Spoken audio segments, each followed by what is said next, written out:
nós discutimos, acho que nesse painel, um tema que preocupa a todos.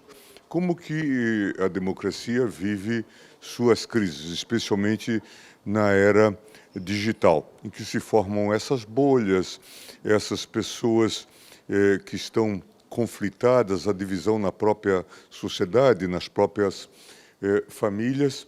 E no caso brasileiro, nós temos um pano de fundo que é muito preocupante. Além das eleições que dividiram o país, a despeito do resultado pró-presidente Lula, mas nós tivemos também 49% dos votantes apoiando Bolsonaro, uma pequena diferença, portanto, o que mostra uma crispação, como chamar assim, uma conflituosidade patente, não só latente, na sociedade, o que inclusive onera o atual governo com a necessidade de buscar ampliar os seus apoios. Mas, além disso, acho que é importante que nós não joguemos para o esquecimento, para o oblívio, esse fato que acabou por ocorrer, o 8 de janeiro. Aí teve toda aquela situação anômala sobre a qual eu falei, de manifestantes perante os quartéis pedindo intervenção militar. Intervenção militar para quê? Para interromper o ciclo democrático que já dura mais de 35 anos. Portanto, algo muito significativo, que culminou com a invasão dos prédios dos três poderes, Congresso Nacional, Supremo Tribunal Federal e o próprio Palácio do Planalto. Então, nós devemos ficar atentos. E se hoje nós olharmos os processos que estão em andamento, a questão que está posta a propósito da invasão dos prédios, nós percebemos também o quê? Que nós produzimos pessoas que estão completamente alienadas da própria sociedade. Se nós escutarmos as audiências que foram feitas e virmos as declarações dessas pessoas, muitas delas que invadiram prédios, que quebraram janelas, que causaram danos, elas dizem, não fizemos nada, estávamos lidando pelos nossos direitos. É como se tivessem sofrido lobotomia, é como se tivessem sofrido uma lavagem cerebral. Então isso é preocupante. O que fazer nesse estágio? São pessoas que agora a responsabilidade, elas dizem, mas eu não tenho responsabilidade. Responsabilizadas dizem, eu não tenho responsabilidade alguma. Então isso é preocupante. Que tipo de cidadãos nós estamos produzindo?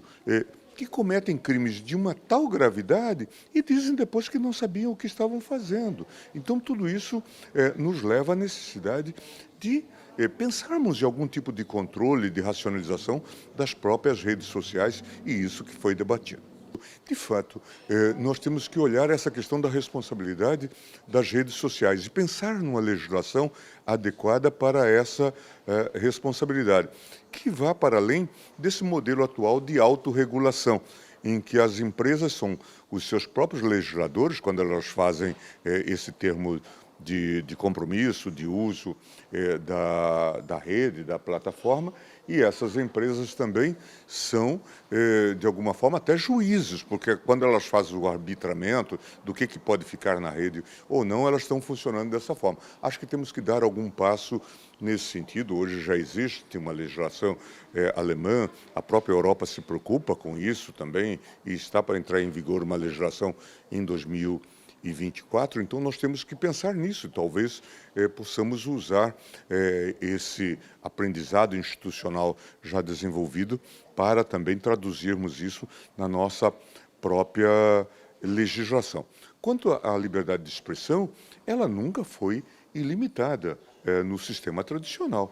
Nós temos a ideia de calúnia, de injúria, de difamação, nós temos a ideia de danos morais que são causados a partir de uma opinião lançada e tudo mais. Portanto, é preciso que isso seja também traduzido nas redes, em que não pode ser um campo de vale tudo, é preciso que isso seja entendido.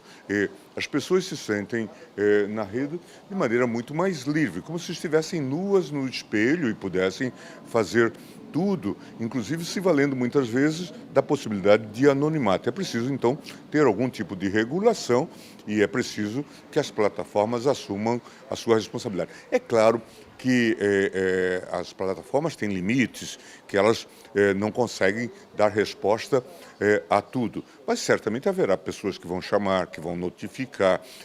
Não é preciso uma decisão judicial para que haja retirada de conteúdo, e isso precisa ser, de fato, discutido e implementado.